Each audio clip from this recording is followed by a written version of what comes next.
আসসালামু আলাইকুম ওয়া রাহমাতুল্লাহি ওয়া বারাকাতুহু।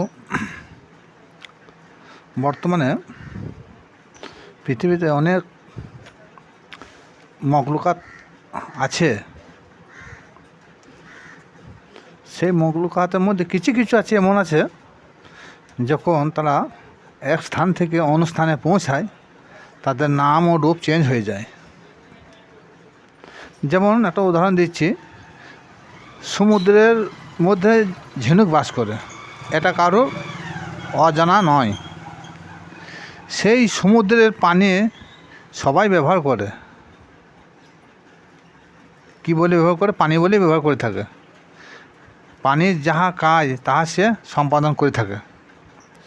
কোনো মানুষ কি বলতে পারবে সমুদ্রের পানি পান করে আমি সোনা তৈরি করব? কেউ পারবে না।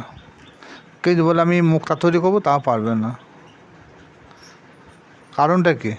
কিন্তু ওই ঝিনুক, ওই সমুদ্রে বাস করা ঝিনুক, সে যখন 2-4 ফোঁটা পানি পেটের মধ্যে প্রবেশ করে নেয়, তা থেকে কিন্তু মুক্তা তৈরি করে। সেটা আর পানি থাকলো না।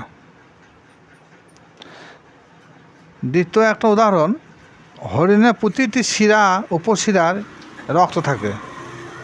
ওই রক্ত যখন তার নাভি কুণ্ডলিতে এসে পৌঁছায়, তখন সে আর রক্ত থাকে না, তখন সে নতুন রূপ ধারণ করে।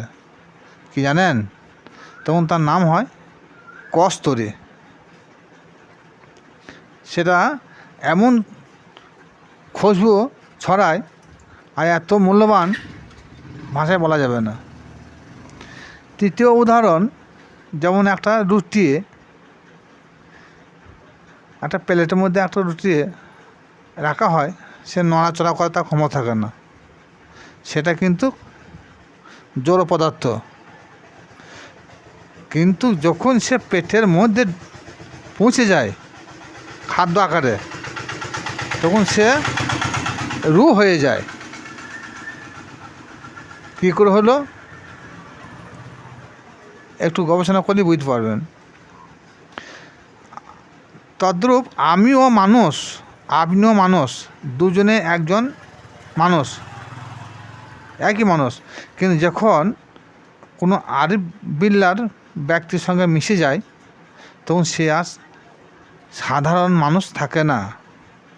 তখন সে আরিফ বিল্লার সংস্পর্শে থেকে অসাধারণ ব্যক্তি হয়ে যায়।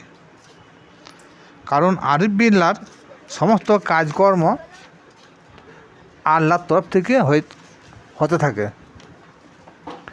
ওই রুটিটা জড় পদার্থ বটে ঠিকই, কিন্তু যখন সে পেটে যায়, তখন সে রুহের খোরাক তো হয়। তখন রুটি জড় পদার্থ সে আর থাকলো না। যখন রুটিটা মানুষের পেটের খাদ্য আকারে যাচ্ছে, সে কী হয়েছে? তখন সে রুহের খোরাক হয়ে যায়। রুহের খোরাকের পর তখন সে কী হয়?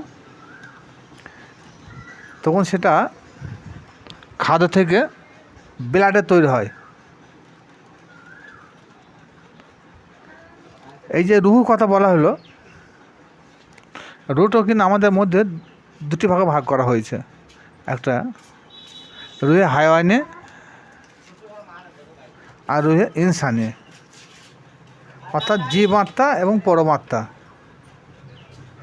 ওই রুটি যখন আত্মার খোরাক হয়, তখন তার থেকে যে রক্ত তৈরি হয় বললাম, এবং রক্ত হতে মাংস, মাংস হতে হাড়, হাড্ডি, মজ্জা ইত্যাদি তৈরি হয়। এবং মজ্জা থেকে কি তৈরি হয় জানেন? মজ্জা থেকে বীর্য তৈরি হয়। এই বীর্যই মানব দেহের আত্মার শান্তি যোগায়। মানুষ যখন ঘুমে থাকে, তখন তার মধ্যে জীবাত্মা বিরাজমান থাকে। আর পরমাত্মা কী হয়? দেহ থেকে বেরিয়ে সপ্তম জমিন ও আসমানে সর্বত্রই বিরাজমান। জীবাত্মার শক্তির তুলনায় পরমাত্মার শক্তি বেশি। যেমন জীবাত্মা সে পাহাড় পর্বত চুরমার করতে পারে, প্রশস্ত রাস্তা নির্মাণ করতে পারে, খনি হইতে বহু মূল্যবান জিনিসে উদ্ধার করতে পারে, কিন্তু পরমাত্মার ক্ষমতা জীবাত্মার অনেক ঊর্ধ্বে। পরমাত্মার ক্ষমতা আরশের ঊর্ধ্বে প্রভাবশীল বিস্তার লাভ করে। পরমাত্মার ক্ষমতা আরশের ঊর্ধ্বে, তেনার ক্ষমতা সে প্রভাবশীল। সে ইচ্ছা করলে আকাশের চন্দ্রকে দ্বিখণ্ডিত করতে পারে, মুহূর্তের মধ্যে ত্রিভুবন ঘুরতে পারে। যদি কোনো ব্যক্তির গোপন রহস্যের দ্বার খুলে যায়, যখন কোনো ব্যক্তির তার রহস্যের গোপন দ্বার খুলে যায়, তখন তার মন মস্তিষ্ক ঊর্ধ্ব আকাশে গমন করতে থাকে। কারো জীব বা যদি গোপন রহস্য উদ্ঘাটন করতে থাকে, তাহলে ভুল বোঝাবুঝির কারণে আগুন জ্বলে উঠতে পারে। কারণটা কি জানেন?